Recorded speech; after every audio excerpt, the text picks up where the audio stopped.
Hey guys, welcome back to my channel. It's Shania, and today I'm finally doing a review on a book that I've been looking forward to reviewing for so long. It took me about the entire month of October to read this book, which is kind of understandable, but also I felt like I could have finished it a lot sooner. However, I took a break from it for a specific reason, which we will get into eventually. So today I'm going to be reviewing It by the King of Horror himself, Stephen King. Now, this book is so well known for good reason, and it took me a long time to decide that I was going to read this. I had seen the movies, all three of them that have ever been made, and I really enjoyed them. I just couldn't get past the size of this book.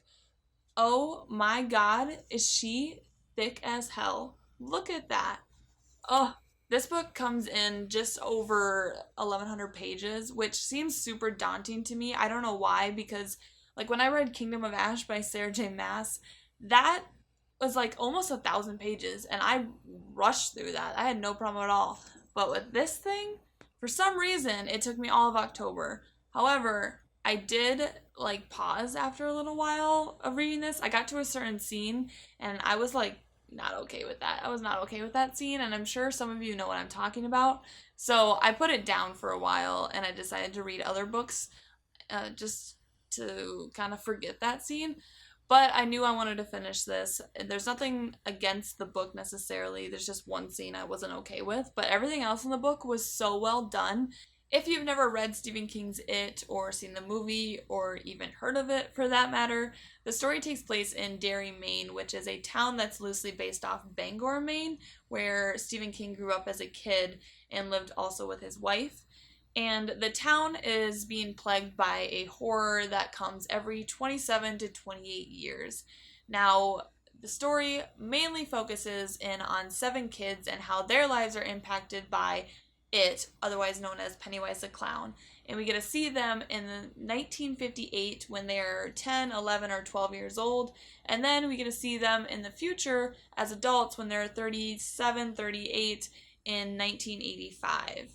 Basically, we're focused in on these kids as kids, and then we get to see them as adults and how they are trying to counter this evil force that is in their town where everybody seems to ignore them and ignore what's happening. They just don't seem to care, and the kids are fed up with it, and as adults they're fed up with it, and they just need to get rid of this damn demon. Now, one of the main things that I really love about this book is mostly Stephen King's writing. Now, I've read some of his other works like Carrie or Pet Sematary, but I never really focused on his writing until this book. And I think it's mostly because of the size, but also the amount that he has to work with. I mean, he's going from these kids as kids and he's going to them as adults, and there's a lot of back and forth happening, and we see a lot of what happens to them as kids through the memories that they have as adults.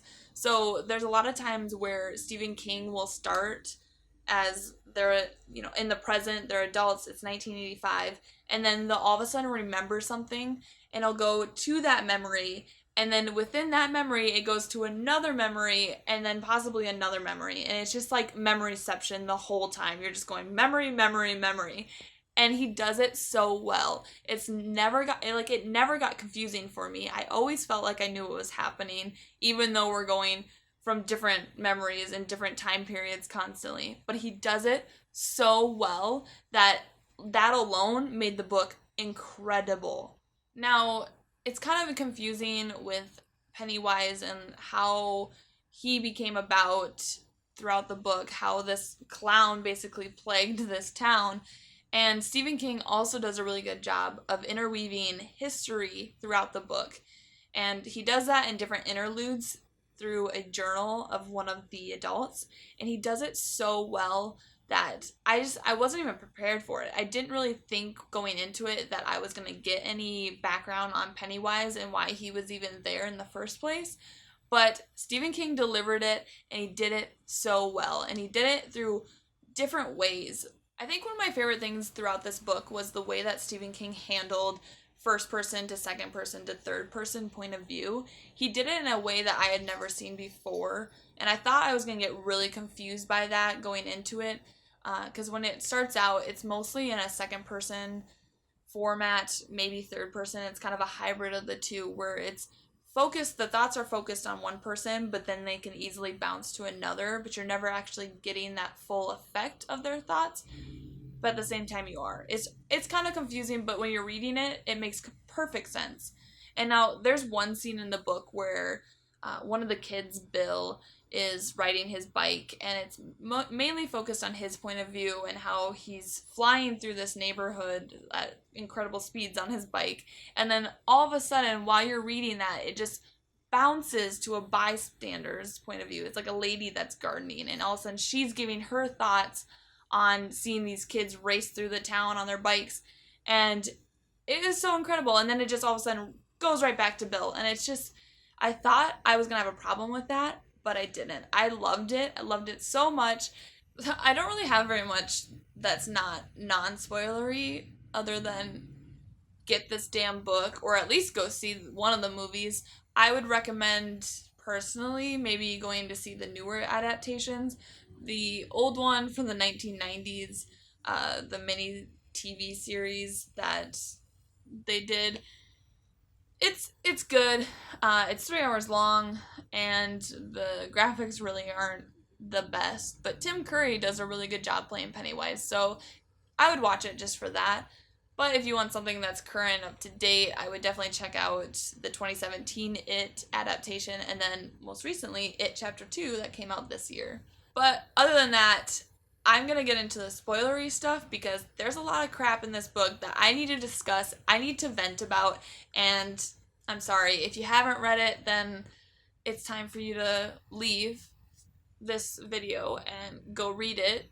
I wouldn't say quickly because it does take a little while, but go read it and then come back and we'll discuss it again. So, bye-bye non-spoilery people. It's time for the spoilers. Let's get into it. Okay, we just have to discuss that opening scene. I mean, the opening scene in it is it's so good. It's so good. I mean, Georgie, that's the most terrifying scene to me in the entire book. Just that alone, if you wanted to scare the shit out of me, just open with that scene. I mean, this kid, you're getting this bonding time with his brother, and you're seeing him and Bill just, make this boat together, and they're kind of jibing back and forth, calling each other assholes, and then, Bill makes him this boat, and Georgie goes out to play in the rainstorm, and then the worst thing possible happens to Georgie, and Bill doesn't even know, and it's just so sad. It's so sad, but it's so terrifying. I obviously read it, but I've heard that opening scene, and specifically being told through the audiobook, is terrifying. I guess, I don't know the narrator's name, but I guess he does a phenomenal job at doing the Pennywise voice, and I should go listen to it. But if you guys have listened to the audiobook, let me know how you think it is. And specifically, if you read the book and you've listened to the audiobook, you should go in the comments and let us know which one's better, or if we should do both, because I wouldn't mind listening to it, but I think it's gonna be kind of like later on when I want to do a reread of it, I'll probably listen to the audiobook. But anyways, that opening scene is so scary. I mean, you kind of get another point of view from a bystander, from a guy, and he can see Georgie like peering down into the sewer, but he doesn't do anything. And, he's just kind of like, oh, this kid's just looking in the sewer. Like, who just looks in a sewer? Like, especially a kid in a yellow jumper. How could you not be like, what the hell's going on down there?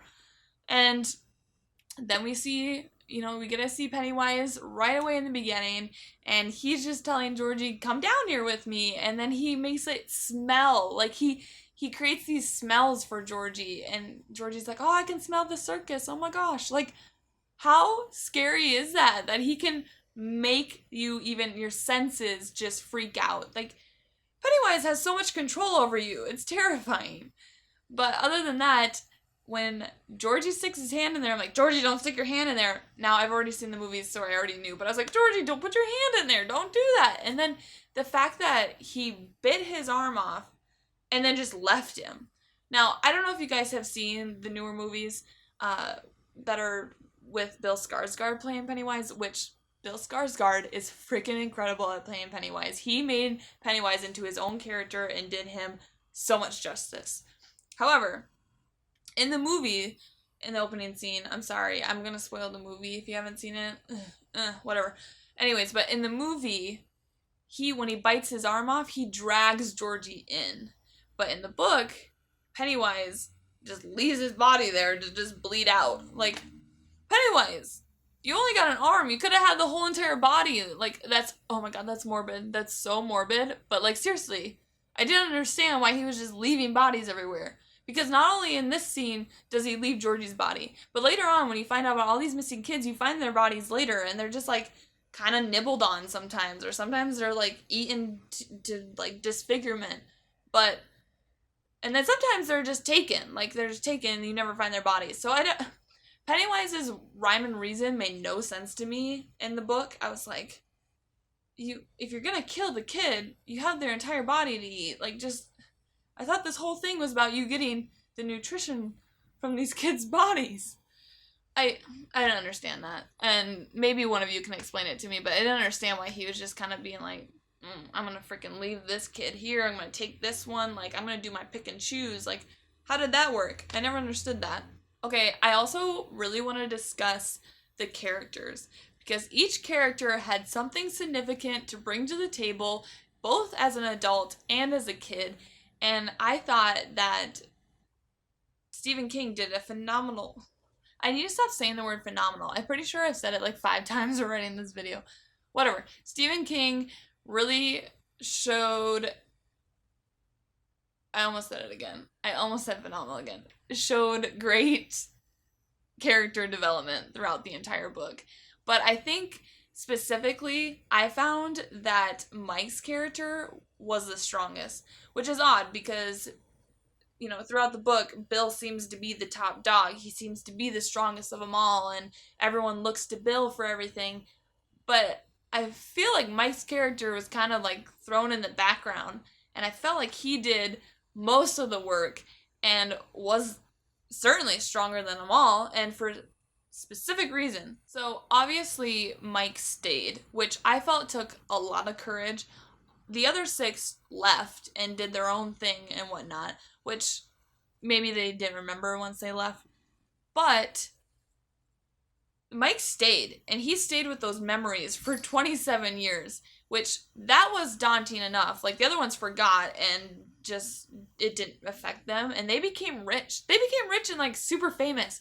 But Mike stayed, was poor, and he had those nightmares and memories that haunted him all the time. Also, Mike didn't just keep those memories. He also took those memories and did the best that he could by doing research into it and figuring out how it came to be. Like, how long has it been in the town of Derry and all the bad things that happened. And he found that pattern of how it comes back and how at the end of his time and when he's there and he's eating and he's came to his fill or whatever, something really bad happens, basically, like a mass murder happens.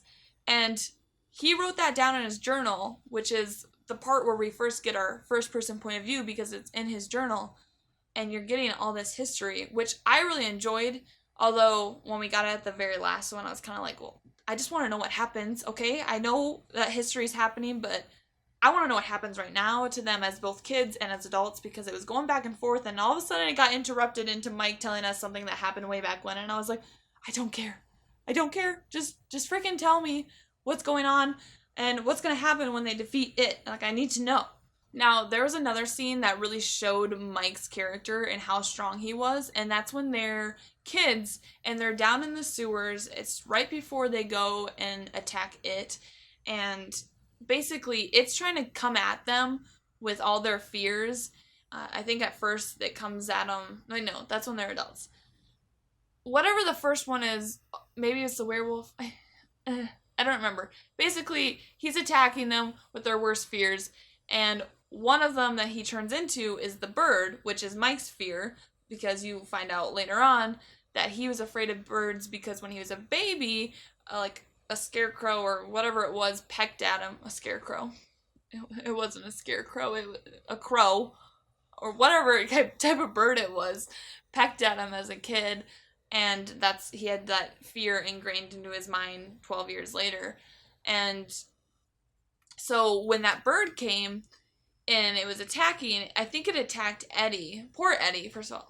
Sorry, side note, poor Eddie. He was getting his ass kicked all the time by it, and nobody cared. But anyways, when the bird came and was attacking Eddie, Mike stood up to it and basically like didn't have any fear and just attacked it and got it to go away. And none of the other ones really had done that. You know, they, when their fear came, they kind of froze up and were terrified. Where Mike was like, screw this goddamn bird, I'm attacking it. And it just showed his strength. I don't know, I just felt like Mike was the strongest. I mean, he got like cut up real bad by Henry Bowers as an adult, and he stayed alive. Like, that man probably should have been dead, but he stayed alive. He made a tourniquet in his own leg, like while he was losing blood. I don't know. I liked Mike's character. I thought he was strong. You know, he was getting prejudiced and discriminated left and right throughout the book, but he stayed on top. He was strong as hell. I loved Mike. I really commended him. So, okay, I'm not going in any order at all. I'm still on their characters. Like, I'm not going through plot by plot because there's so much that happens in this book. But I'm sticking with the characters right now. And I want to talk about Eddie. Like, oh my god, I loved Eddie so much. I loved his character. I loved the way he developed. However, I was really upset with him as an adult just because I felt like he never really grew out of what he was as a kid. He married someone that was like his mom, and he's still stuck with his medication. Like, even though he fought it as a kid, he didn't grow any. Where the other ones I felt might have grown, but I don't know. I think that maybe Stephen King did it that way just to show that they were still kids. They were still stuck in their lives as they were as kids. You know, even with Beverly, the fact that she married someone that was just like her father and treated her the same way as her father, I felt like that was Stephen King's intention. Like, he wanted to show that because of what happened as a kid, they never really got to leave their childhood. And so that is what happened with Eddie. You know, he married someone that was like his mother, and he kept doing his medications, which I can understand where Stephen King was going with that. He wanted them to keep their childhood intact just because they made that promise where they had to go back, and they had to almost go back to their childhood and figure out who they were then, even though they were always the same person growing up.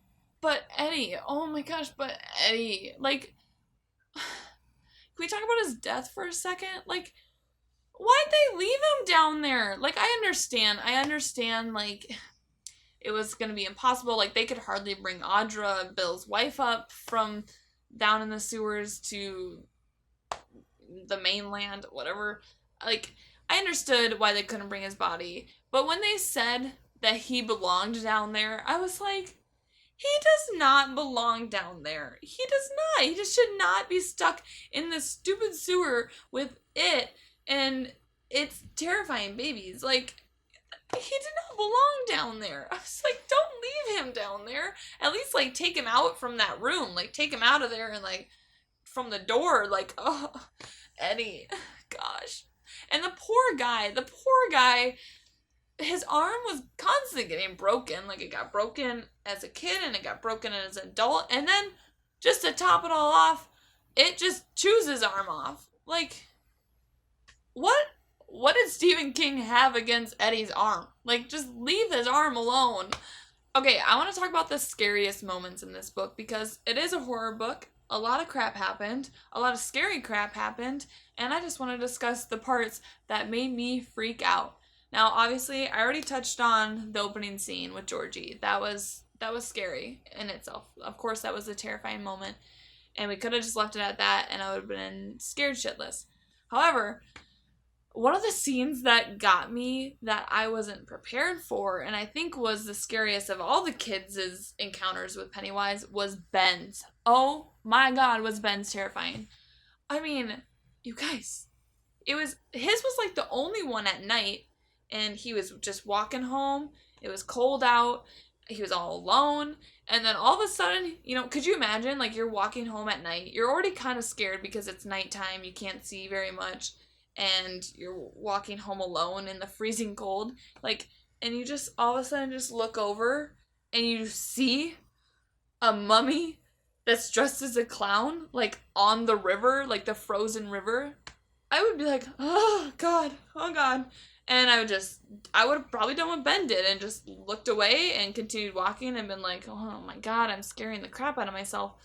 But then Bill looks back and it is right there. Like, it was way across the way, and he turned and then he looked back and it was right there, crawling up the wall. Oh my God, could you imagine that? I would scream. I would scream and I would take off. Normally I would like to say that I would be big and bad in that moment and be like, come at me, but no. When it's your worst fear coming at you that fast, fight or flight, I tell you what, and I would definitely be flight in that situation. Just gone. Gone. That was terrifying. That was so scary. Just like reading that. Ugh. Like the other people's, like Mike's bird, that didn't scare me at all. I was like, it's a bird. Like, just get out of there. And then, the standpipe one, that was kind of freaky, but I'm like, what are you doing walking in there? Like, don't walk in there. But nobody else has really scared me. I mean, Beverly's would freak me out a little bit, looking down the drain pipe and then blood coming up. Like, that's scary. But I was more scared when I was reading that she was going to look up in the mirror and Pennywise was going to be behind her. Like, that's a fear I have, is just, when you're when I'm washing my face and I'm terrified that if I look up after I wash my face, something's going to be right behind me. Ugh. That's a fear. That's a fear of mine. And I really thought it was going to happen with Beverly's, but thank God it didn't, because that would have been bad. Nope. I'm scaring myself for something that didn't even happen. Now, at the end, when, they're adults and they're down in the sewers defeating it, I think it was really interesting how the town was impacted by the fact that they were defeating it. Now, that was terrifying for me because I was home alone reading that scene where the storm basically came in, and there was a storm going on at my house. And we had like 50-mile-per-hour winds, and it was hitting the windows, which, like, my bed is right next to my window, which, whatever, too much info. But regardless, I thought that our windows were going to blow in because the wind was blowing so strongly against them. And then, like, in the book, Stephen King is describing how there's 50-mile-per-hour winds and, like, knocking poles or electric poles over, and people are dying from that. And I was like, oh, I'm gonna die. This book it's affecting me. But when they're down in the sewer both times and they see Pennywise, and Pennywise is a spider? Like, we had all this build up about Pennywise's real form, and then, like, it's not even technically Pennywise's real form, but it's something that they can cope with. And it's just a large spider and has a stinger, and it's laying eggs everywhere, and it's female. I was like, so is Pennywise asexual then? Like, I know it's a she, but, like, I'm calling it a he. He can make his own babies? I didn't understand that. And then the whole the ritual of chewed, and the fact that it wasn't them actually having a bite on the tongue, but it was a figure of speech, and they had to bite on the tongue of their minds or something, and, like, they went off into, like, space. I didn't understand it. I didn't like it. It was just a lot to wrap my head around, and it was a lot more than my imagination could handle. And then the fact that there was the turtle, and the turtle it felt like was God, but it really wasn't God. It was like Jesus. And then there was some other thing that was controlling the turtle that was God. And then Pennywise is Satan. Like, that's how I took it. And when they're describing the turtle, all I could see was the turtle from the Neverending Story. Like, if you guys have ever seen that movie, there's a turtle, like a very large turtle, and it has a weird voice. That's how I saw the turtle. It was the turtle from Neverending Story, and it cracked me up a little bit. And I couldn't understand. I didn't. And then, like, Richie could go in there, but then, like, somehow they were able to defeat it, even though they didn't really defeat it in the ritual of Chewed, because Eddie came up and stabbed it in the eye, and then it bit Eddie's arm off. But I didn't understand how Pennywise died, because neither Richie nor Bill ever accomplished the ritual of Chewed by, throwing it to the other side of the. I didn't understand it. I'm doing a lot with my arms because I didn't understand it, and someone explained that to me, because maybe I just didn't read it correctly and I need to go back and reread that. But it was confusing. It was a confusing ass ritual and a way to defeat it. I wanted something a little bit more climatic than that, I guess. I don't know. It was weird. It was an odd thing. Alright, since we're already talking about them being down in the sewers, I feel like it's an appropriate time to talk about that damn scene. I mean, Stephen King, I know he's explained it and why he wrote it. But like a child orgy, I mean, what is that? I was so uncomfortable. I was so uncomfortable during it. I was uncomfortable when, how awkward that would be? Like, they're 11. They're 11 years old. Like, how do they even know what's going on? I don't even understand, like, what was the point of that? How did Beverly know? She's like, Eddie can't remember how to get out of here. In order for him to get his little compass in his head again, I have to not only screw Eddie as an 11-year-old, but I gotta screw all 7 or all 6 of them. And the description that went into that, like, Stephen King, you could have just been like, yeah, she had to do this with the 6 boys, and she's the only girl. But, like, why'd you have to describe it? And, like, why'd you have to describe that Ben was a lot bigger than the other ones and had to, like, she orgasmed? Like, she's 11! She's 11! And the fact that he finished, oh god, it was so weird. It was so weird. I don't know. There's nothing I think that Stephen King can say that is gonna make me agree with the fact that that's tying them into their childhood and I don't like that. I don't like that at all. So I really did like the ending. However, I thought it was really odd how, when Mike is giving that history lesson and says that there's like something really bad happens at the end of its reign every 27 years, where basically a lot of people die.